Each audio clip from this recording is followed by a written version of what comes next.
morning. Today is February 24th, and this is The View with Catherine Chang. Today's topic is interview with Matthew Pottinger and the Halifax Forum.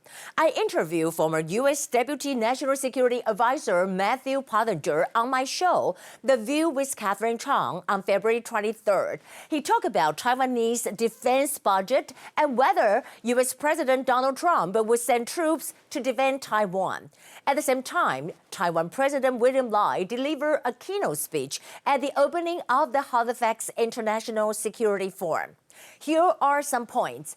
A, I want to talk about some key points from the interview with Matthew Pottinger. We talk about Taiwan's defense spending, and Taiwan's President Lai held his first national security meeting on February 14th and finalized a defense budget that accounts for 3% of Taiwan's GDP, and that's about 700 billion NT dollars, over 21 billion US dollars.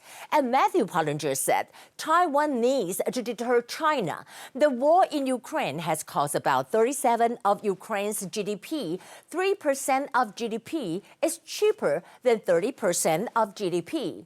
Second, I raised the issue of opposition party cutting the defense budget. Legislators from the KMT, Kuomintang, and TPP, Taiwan's People's Party, are working together in the Legislative Yuan to cut defense budget.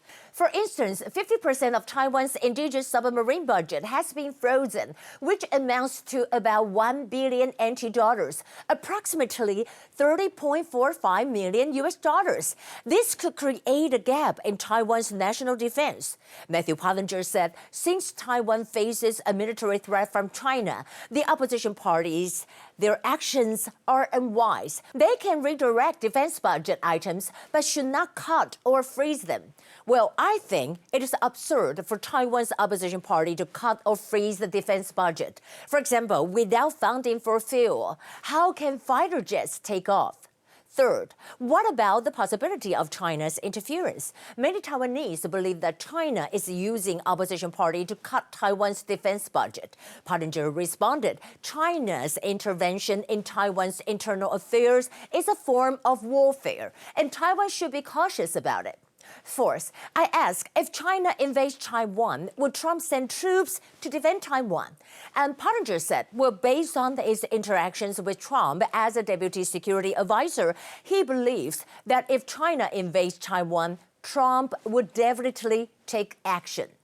B, the Halifax International Security Forum was first held in Taiwan. President Lai emphasized in his opening speech that democratic nations must unite to build non-red supply chains.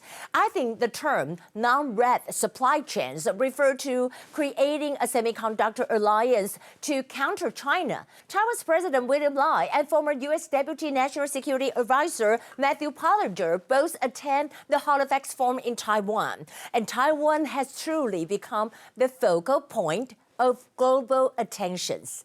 And here are the top stories. First, I want to talk about President Lai met with Aki Abe. President Lai met Aki Abe at the Halifax International Security Forum in Taipei on February 22nd. He reaffirmed stronger Taiwan-Japan ties and praised Aki's advocacy for regional cooperation.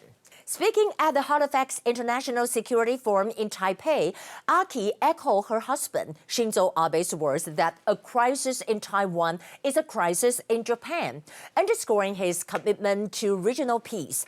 And they exchanged views on how to strengthen Taiwan-Japan relations. In addition, U.S. exempts security funds for Taiwan.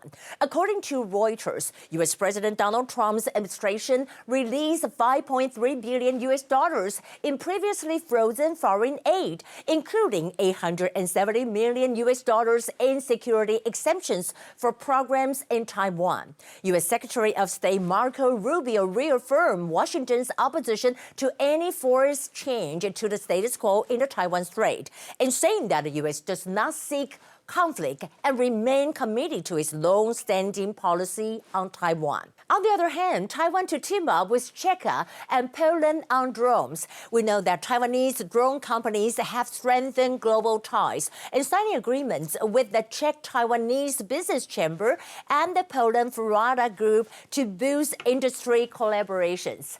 In the end, I want to share with you that President Lai held a barbecue party to discuss national issues. We can see over here, this is President Lai address the leading party, Democratic Progressive Party lawmakers at the residence in Taipei ahead of the central government's budgetary vote. And he emphasized the need for strong national defense, military strength, and resilient economic policies.